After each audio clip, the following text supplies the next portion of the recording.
Hello everybody, welcome back to radar systems class. These are the three methods for generating the error signal. First one is sequential lobing, next one conical scan, third one simultaneous lobing, or it may be called as monopulse. First one is sequential lobing.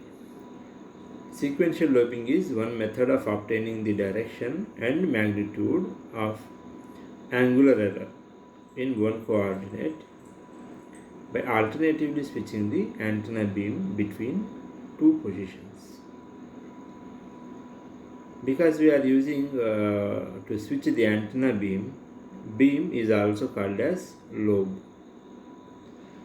Because we are switching the antenna beams, this can be called as lobe switching. And this also can be called as sequential switching or sequential lobing. Now, a single beam is switched between two squinted angular positions to obtain the angular measurement. You will understand by seeing these diagrams what we were talking is.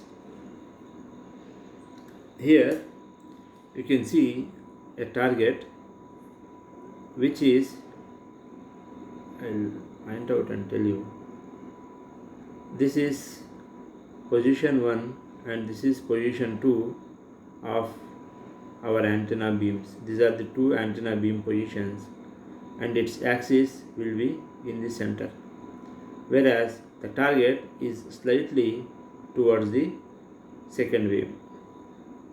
Now if you see this diagram, in this diagram it is very clearly shown that this is the peak point of beam 2 and this is the peak point of beam 1, and the place between these two is called as switching axis, which is exactly at the mid of the two beams, whereas the target is occupied, more coverage is being given by the second beam. Now the echo signal which is received from this both the antenna lobes is much higher in position 2. Echo corresponds to this lobe will be higher than the echo corresponding due to this lobe. Now the receiving network will subtract the echo powers from 1 and 2. Now if it is positive, that means position 1 minus position 2 is positive, then it is treated as the target is under the coverage of this lobe 1. If the result is negative, it is treated as the target is covered by the lobe 2. This is how the direction of the target is identified, and the difference between the switching axis and the target position is called as the angular error, which is supplied to the antenna to correct the error and move the antenna in the given direction. If you read this point, the difference in amplitude between the voltages obtained in the two switched positions is a measure of the angular displacement, which we have just now discussed. The sign of the difference determines the direction of the antenna that must be moved. If it is positive, the antenna is, in this example which we have took just now, if it is positive, the antenna is moved towards left. If this is negative, the antenna is moved towards right.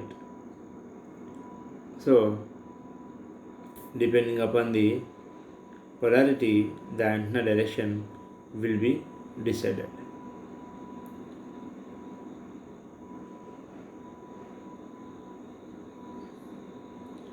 When the voltages of the two switched positions are equal, then the target is on the switching axis and its position may be determined from the axis direction.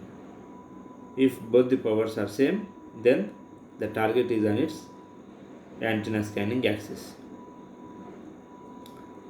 However, two additional switching positions are needed to obtain the angular error. in the orthogonal coordinates. So